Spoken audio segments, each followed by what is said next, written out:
All right, folks, Plug Power. This has got to be the stock of the day. Trading over 60 million shares. Normally trades just 17 million. That's his average daily volume. Morgan Stanley saying buy this stock ahead of tomorrow. They've got the Plug Symposium 2021. Here comes green hydro. Joining me now, Michelle Snyder, Ken Mahoney. Michelle, I've been in and out of this stock for 20 years. We're back in it. Are you a buyer? Well, obviously, yesterday would have been the better day. Right now, we just headed right into resistance at the 200-day moving average and the 50-week. So I would say if we get over there, we have a new phase and we have a whole new risk parameter. So I would wait, actually, at this point, rather than buy right into the resistance. Ken? Well, look, the stock's gone parabolic the last 6 days. Today is up 12%.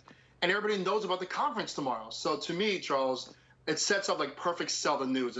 Other situations out there, a lot better risk reward. So again, if it wasn't up 6 days in a row, and if there wasn't a conference to sell into, I'd be okay with the technicals. Right. But that's what it feels like. I feel like this is a setup for sell the news. That's smart. And by the way, it's up 7 days in a row. These conferences, I'm going to do a special on these conferences. These analyst calls, they are much more important every single day. All right, let's talk about something that you might be excited about, Ken.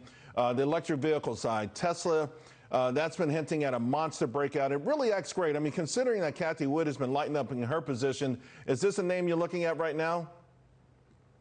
Yes, we like that. Probably Cathie Wood's trimming a little bit, but let's be clear. Her flagship fund, ARKK, owns 11%. The second highest is Teledyne at 5.5%. So it's more about positioning. Very interesting chart, Charles. I mean, through August, end of August, stocks unchanged. Then it's up about 10%. Relative strength against this weak market, really. It's doing pretty well. Now, get this, though. On Friday, stock third Friday, as we know, is stock expiration, right? So as it turns out, half of those options for Tesla are going to expire. So I think there's a little magnet short-term, Charles, towards that 800 mark, where they expire. But after that, I hope it continues to follow the trend. And at this point, has great relative strength. So we like the name right now, Charles. Is this breaking out for you now, Michelle?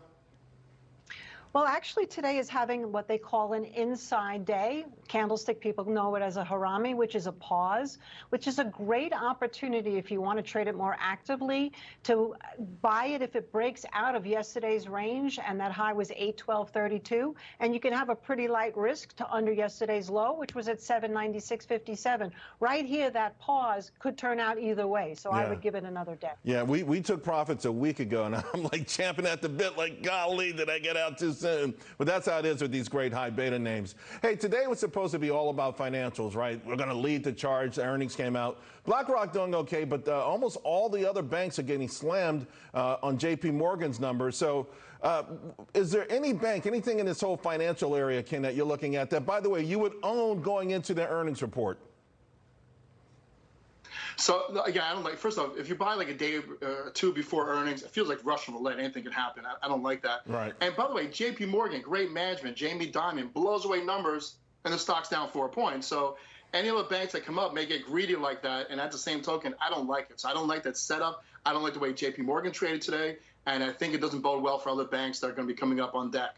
Yeah, banks are so tough. I mean, they beat by a gazillion percent, the most mind-boggling numbers ever, and the stocks are down, right? And usually you wait a day or two, maybe that's the best time. Michelle, I got to ask you to use your technical prowess, right? Because these meme stocks in general are really acting great today. What are some of your potential buys using your technical analysis? Well, I really like GameStop here because it actually cleared the 50-day moving average. And I'm watching very carefully Clover Health because I happen to like the whole health space right now. That has a little bit more it has to do to get through 850.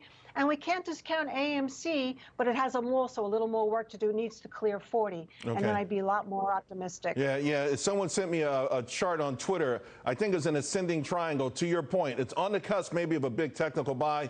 All right, today, to this session, I think if we close higher, and I think we might, Ken, if we can close high, rally into the close at the high of the session, would that for you be a buy signal? I like it. This is a good setup here. Think about it. Sometimes you come in hot into earnings. We get some disappointment, high expectations, sell the news.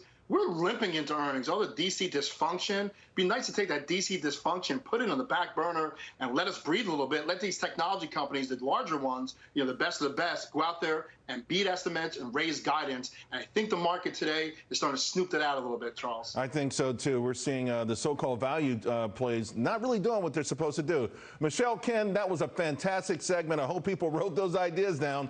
I got a feeling you guys are going to be absolutely right. Liz Clayman, you know, these last